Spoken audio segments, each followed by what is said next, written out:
Bom dia, meus queridos alunos do primeiro Administração do Novotec Escola Ione de Pinda, né? Vamos lá, hoje, segunda-feira, dia 17 de maio, né? Semana nossa só está começando. E vamos lá, então, para a nossa aula de planejamento e organização das rotinas administrativas, né? Lembrando que a gente está vendo agora as estratégias de Michael Porter, né? Nós começamos a ver esse assunto semana passada, né? Hoje, aula 6, nós vamos terminar este assunto, tá bom? E aí também teremos atividades, tá? Bom, então continuamos falando das estratégias do Michael Porter, né? E é o seguinte, na aula passada, né, nós fazendo aqui um resumo do que a gente viu na aula passada, nós vimos então quem é Michael Porter, né? Nós vimos então que ele é um estudioso americano, né? Que tem muitos conhecimentos em estratégias das empresas, né? E aí ele criou então um dos seus trabalhos mais conhecidos, né? São as 5 forças do mercado competitivo, né? Que inclusive leva o nome dele, né? E o que é isso? Nada mais é do que uma análise setorial para poder entender o nível de competitividade de um mercado. Então aqui, pessoal, nós estamos falando não só do gerenciamento da empresa, né, mas como estratégia para você compreender o que acontece no seu mercado. Existem, então, essas 5 forças que o Porter nomeou, né, e que influenciam demais a competitividade de uma empresa dentro de um mercado, né? Então, essas forças, elas envolvem todos os stakeholders. Quem são os stakeholders? São todos aqueles que participam direta e indiretamente da empresa, né? Então, os fornecedores, os clientes, os produtores, os transportadores, enfim, todo mundo que está envolvido ali, então, eles são chamados de stakeholders, né? E essa estratégia, então, ela define que todos estão incluídos, né, e como eles se relacionam dentro do mercado. Então a gente começou falando um pouco sobre a força 1, que é a rivalidade entre os concorrentes, né? Então essa rivalidade ela tem de ser maior ou menor dependendo da estratégia que ela está envolvido, né? Depois nós vimos então a força 2, que é o poder de barganha dos fornecedores, e nós vimos também algumas condições no qual os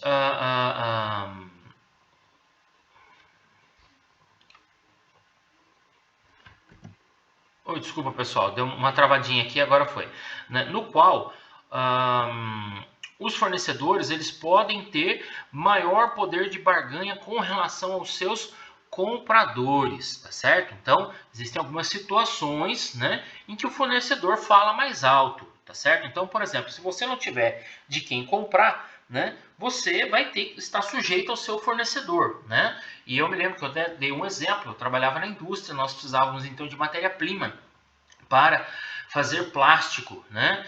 E aí a única empresa que fazia isso aqui no Brasil se chamava Braskem, né? Então ela ditava a regra no mercado. Então assim, uma vez eu perguntei para o meu fornecedor se não tinha outro fornecedor. Ele falou, olha, ou a gente, que nós que somos produtores, a gente se reúne e compra da China, né? Ou então nós vamos estar sujeito a comprar da Braskem e as suas variações de humor, né? Então, às vezes ela está um pouco mais cara, um pouco mais barata, enfim, né?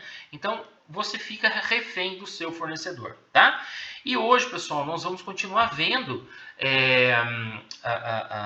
essas forças, né? Então, nós vamos ver, então, hoje a força 3, que é o poder de barganha dos compradores, né?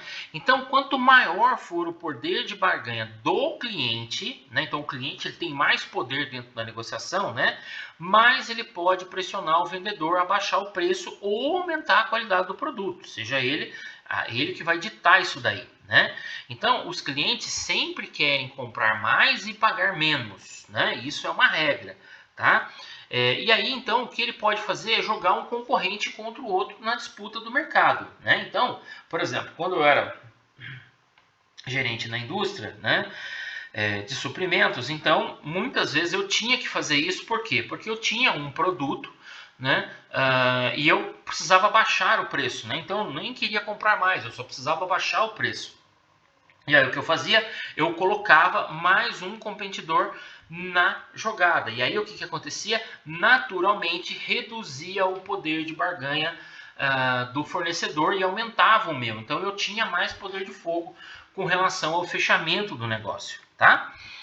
E aí então, o comprador, para aumentar o seu poder de barganha, ocorre em algumas situações, como por exemplo, são poucos os compradores e que compram grandes volumes de produtos, né? Então eu tenho esse poder com o meu fornecedor, tá bom? Quando ele tem poucos clientes e eu sou um dos clientes deles, eu compro grande volume. Então se eu disser para ele que por algum motivo eu não quero mais comprar, ele com certeza ele vai sentir o peso da perda e vai negociar comigo, né? Ou quando eu compro produto padronizado ou sem diferenciação, né? Então qualquer um que eu comprar tá ótimo. Então eu posso comprar do fornecedor A, do B e isso pressiona eles, né? Aumenta o meu poder de barganha, né? Quando os produtos representam parcela significativa do custo, né? Então, ou seja, eu ganho esse poder quando esse produto que eu compro, ele pesa bastante na minha despesa, no meu custo, né? Quando os custos de mudança de fornecedor são baixos, né? Então, por exemplo, para eu trocar de fornecedor, eu não vou ter muita dor de cabeça, porque, por exemplo, o produto é um produto de prateleira, todo mundo tem, né? Imagina que, por exemplo, eu utilizo parafuso, né? Eu utilizo grande quantidade de parafuso. E parafuso é parafuso, né, gente? Desde que seja o mesmo material, o mesmo tamanho, mesma rosca, continua sendo parafuso. Então, para eu poder trocar de fornecedor, isso não me dá muita dor de cabeça, desde que as especificações sejam as mesmas, eu vou conseguir fazer essa mudança sem problema nenhum. E isso também aumenta o meu poder com relação ao meu fornecedor, né? Ou quando, por exemplo, o fornecedor ele tem um lucro baixo, também pressiona também, porque se ele perder mais um, vai impactar no seu lucro, né? Quando o produto não é importante para a qualidade dos compradores. Então, por exemplo, quando eu preciso de um produto que ele seja importante dentro da minha produção, então eu preciso dele, né? Agora, quando ele não é importante, eu posso utilizar qualquer outro, então também não me faz muito sentido ficar mantendo aquele fornecedor. Então isso aumenta o meu poder de barganha, né? Quando o produto também não ajuda o comprador a economizar, né? Então, por exemplo, o produto é caro, mas só que tem outros. Então eu posso ir para o outro tranquilamente que não vai ter problema, né? Eu vou ter que gastar do mesmo jeito, então para mim tanto faz, né?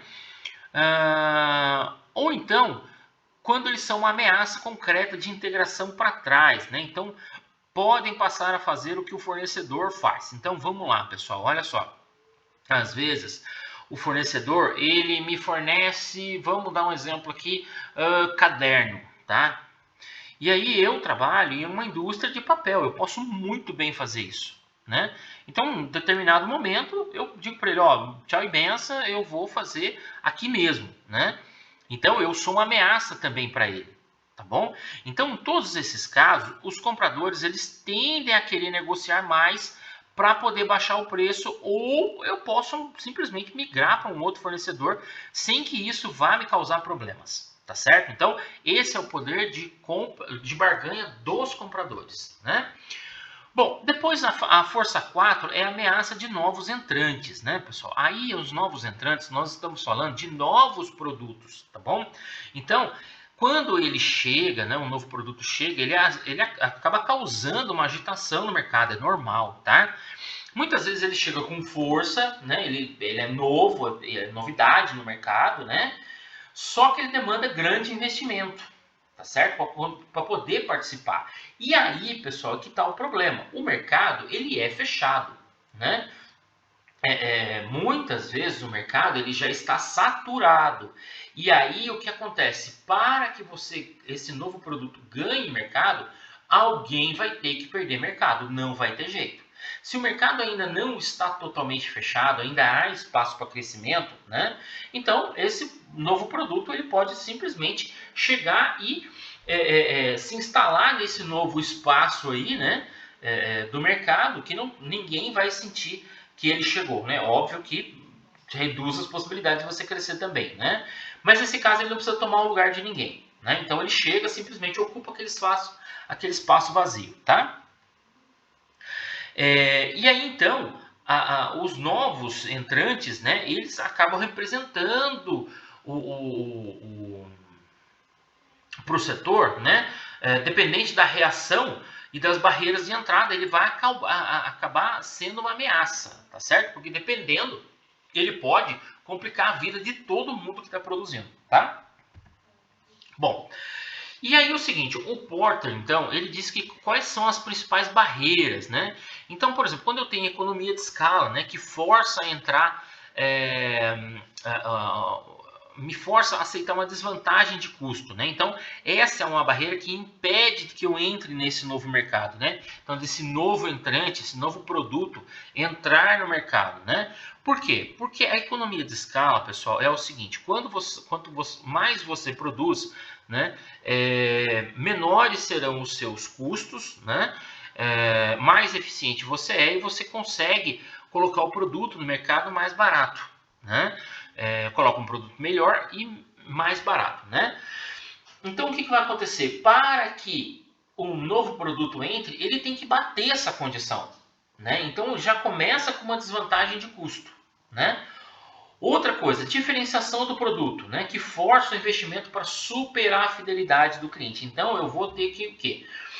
Fazer um investimento bastante alto, né, para que eu consiga então diferenciar o meu produto dos demais. Imagina que eu estou produzindo caneta. Se eu fizer caneta como todo mundo faz, eu sou mais um cliente. Provavelmente eu nem ganho muito espaço, né? Mas se eu fizer uma caneta que tem um laser junto, que tem um celular embutido, estou viajando aqui, né? Isso vai fazer o quê? Eu tenho que ter muito investimento para poder ter esse produto novo, né? E vai fazer com que ele seja o quê? Diferente dos outros, tá? Outra coisa, precisa de necessidade de capital, né? Para você fazer os investimentos em pesquisa e desenvolvimento. Acabei de falar para vocês, vamos fazer uma caneta que tem um celular, né? Quanto que eu não vou ter que gastar para poder chegar nesse ponto, né? Fora isso, quanto que eu não vou gastar com as instalações, com publicidade? Porque se eu não disser para o mercado que o meu produto está ali, ninguém vai saber, né? Então eu preciso gastar com isso, tá? Outra coisa, desvantagem de custo independente de escala, né? Com a curva de aprendizagem, tecnologia própria, né? Acesso às melhores fontes de matéria-prima. Isso tudo, pessoal, acaba forçando o aumento dos custos, né? Então isso é um entrave, né, para que um novo produto consiga entrar no mercado, né?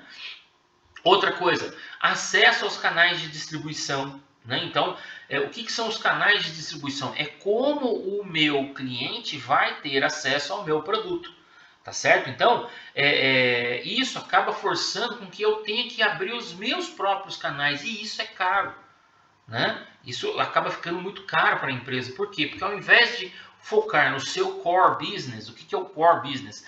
É a minha atividade principal, né? Eu vou ter que focar em outras coisas. Eu vou ter que focar, por exemplo, em como chegar no cliente que está mais longe de mim, por exemplo, tá? Outra coisa, políticas do governo, né? Políticas governamentais. Elas podem regular a entrada em mercados específicos, como, por exemplo, hospitais, geração de energia. Então, por exemplo, imagina para você fazer um novo remédio, né? Podemos pegar aí o próprio exemplo das vacinas, né? Então, vejam que para que a vacina seja aceita aqui, existe uma série de entraves, né? Colocadas pelo governo para garantir o quê? A eficiência e a segurança das vacinas, né? Então, só passando por todos aqueles processos é que você vai ter acesso ao mercado. Do contrário, você não pode vender, né? Então, essas políticas de governo, de regulamentação, podem também atrapalhar os novos entrantes, tá? Bom, depois nós temos o quê? A ameaça, né, que é a força 5, a ameaça de produtos ou serviços substitutos. O que é isso, pessoal? Olha só, imagina que você precisa de um produto, né? E esse produto, você tem outro que é completamente diferente dele, de um outro ramo, tudo, mas que também serve para você. Então, um produto substitui o outro, tá? Então, você também tem que ficar de olho na ameaça que esses produtos substitutos causam para você. Então, imagine que você, por exemplo, é um produtor de tintas, né? Então, eu vou lá e faço tintas. Bom, eu tenho que tomar cuidado, como por exemplo, se baratear o custo do tijolinho, porque muitas pessoas podem, ao invés de pintar a casa por fora, ela pode fazer o quê? Ela pode colocar tijolinho à vista. E aí eu não tenho como concorrer com esse cara, porque nem é meu ramo. Compreenderam? Então, um produto que nem é da minha área, que nem é do meu ramo, ele pode competir comigo? Pode. E isso acontece. Eles são produtos substitutos. Tá? Então, ela tem a mesma função, né? Não é do mesmo ramo que o seu, mas ela pode impactar diretamente o meu negócio por conta de substituir o meu produto. Tá? E aí, pessoal, o seguinte, por exemplo, vamos decorar uma parede, né? Para decorar uma parede, eu posso colocar um quadro, eu posso colocar uma planta, eu posso colocar uma estante, né? Eu posso fazer uma série de coisas. Vejo então que são produtos diferentes, mas que eles competem pela mesma coisa, que é decorar a minha parede. Tá certo? É óbvio que eles têm funções diferentes, mas eles também têm uma função em comum, que é decorar. Então, para esse item, ele acaba sendo substituto do quadro, substituto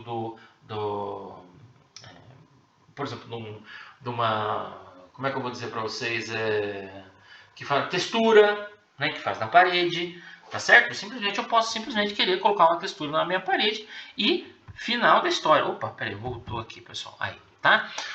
Outro exemplo, carnes vegetais, né?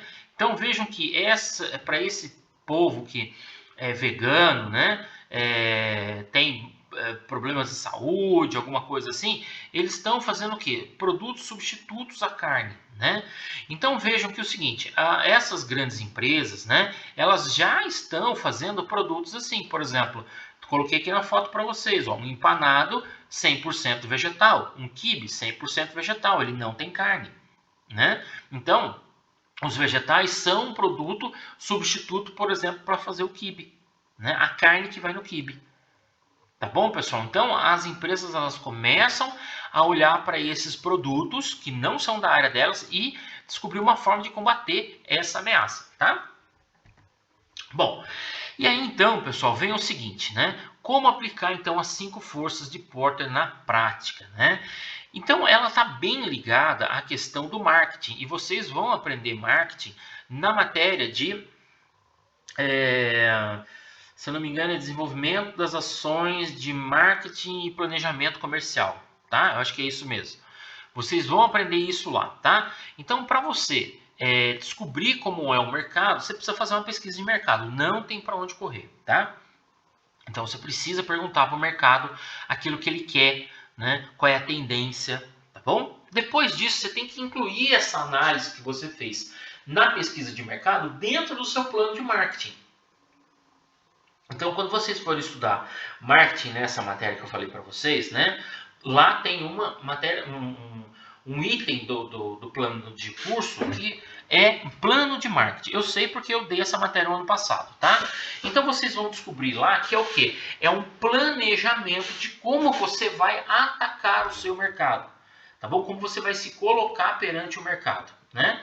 E assim eu vou definir a estratégia competitiva que eu vou utilizar, já sabendo de todas essas 5 forças que o Porter colocou para a gente, tá? E essas estratégias elas podem ser ou ter liderança em custo, ou diferenciação, ou foco, tá bom? Então, definir uma posição em relação a essas forças, tá bom? Então, eu vou analisar aquilo que eu sou e aquilo que eu tenho do mercado, e aí sim eu vou falar, bom, aonde que eu quero ir, como que eu quero ir, né? Se eu vou ter uma diferenciação no custo, se eu vou ter uma diferenciação no produto, né? Se eu vou ter foco num produto específico, tá certo? Então agora está na hora de eu quê? De eu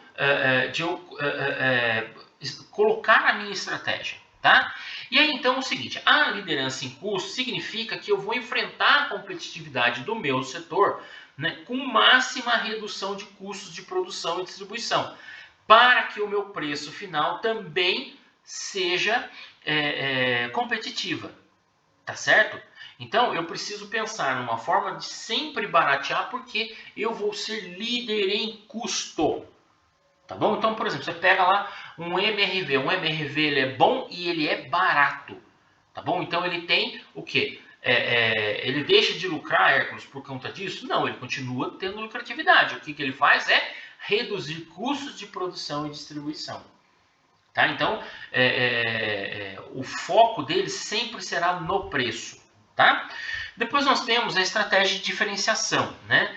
E essa estratégia ela enfrenta a competitividade do setor com a diferenciação da marca, do produto, né? Em pontos em que esse produto ele é sensível ao consumidor, tá certo? Para que o meu consumidor ele consiga enxergar valor. Então a percepção de valor é o quanto ele enxerga de valor no meu produto.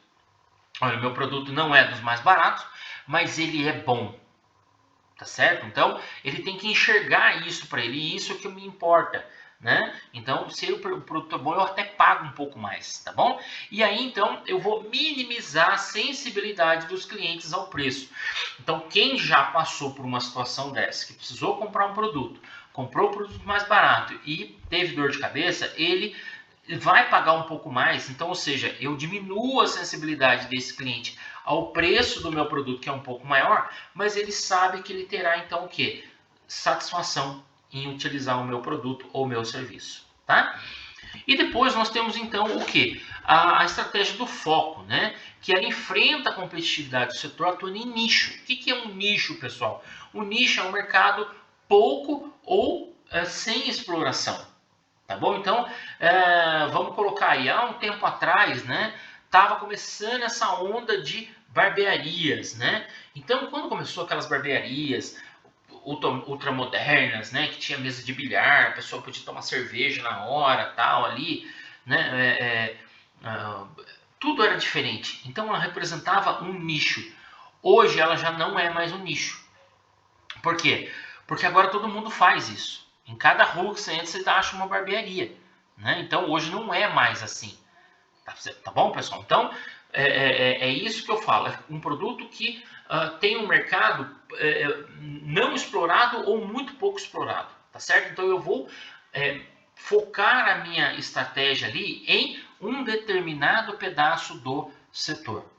Tá certo? E aí, então, assumir essa estratégia competitiva, a empresa estabelece o direcionamento estratégico para lidar com aquelas forças que foram identificadas no seu setor. Então, para onde eu vou correr? Né? Então, aqui, pessoal, percebam que nada mais que a gente está fazendo é o quê? É estudar o mercado, né? Estudar o meu produto e saber para onde eu vou correr com o meu produto. Tá certo? Então, eu posso utilizar essas três estratégias competitivas do modelo do Porter.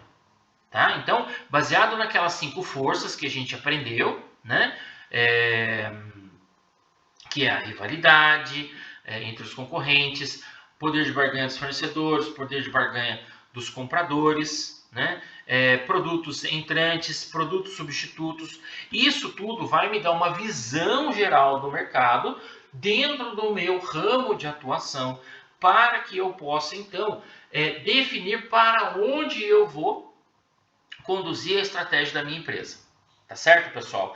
Isso é a estratégia competitiva do Michael Porter. Tá? Pessoal, na próxima aula nós vamos ver um pouco sobre estruturas organizacionais. Então eu estou terminando aqui o item 2 das nossas bases tecnológicas, né? E iniciando o item 3, tá? Lembrando que nós temos, deixa eu ver, 6, 7, 8, 9, 10. Nós temos 10 itens para ver, mas nós temos até o final do ano, tá? Então eu pretendo já entrar com vocês no item 3 na próxima aula, tá bom? Para quem quiser consultar a bibliografia dessa aula, está aqui no final dos slides, né? E o seguinte, pessoal, eu preciso falar um pouquinho para vocês com relação às atividades, né? Na semana passada eu dei a aula, mas não dei atividade porque eu não tinha concluído o assunto. Agora sim eu vou colocar as atividades, tá certo? Então, para vocês que estão assistindo essa aula pelo YouTube, vocês poderão entregar as atividades para mim ou pelo grupo mesmo, né, do WhatsApp, ou então mandando diretamente no meu WhatsApp. Eu até acho que até prefiro que mande no meu WhatsApp, porque daí já fica registrado ali que você mandou, tá bom? Então eu vou passar para vocês as atividades, né, o link dessa aula no YouTube e também os slides que eu utilizei nessa apresentação, tá bom, pessoal? Então quem quiser consultar todo o material, terá o material todo aí no grupo do WhatsApp, tá bom? Esta mesma aula está sendo dada também com o pessoal do Teams, aqui na plataforma Teams, tá bom? Então, o pessoal que está conseguindo acessar a plataforma vai assistir essa mesma aula sem prejuízo para nenhum aluno, tá bom, pessoal? Tranquilo? E aí as dúvidas que vocês tiverem, vocês podem estar tirando comigo. Quem já tem acesso à plataforma Teams, manda pergunta pelo chat da sala. Quem não tem, pode mandar um WhatsApp diretamente aqui para o professor. Tá bom, pessoal? Eu espero que vocês tenham gostado, né? Nos vemos na próxima segunda-feira. Qualquer dúvida, entre em contato comigo. Fiquem com Deus. Boa semana. Tchau, tchau, gente.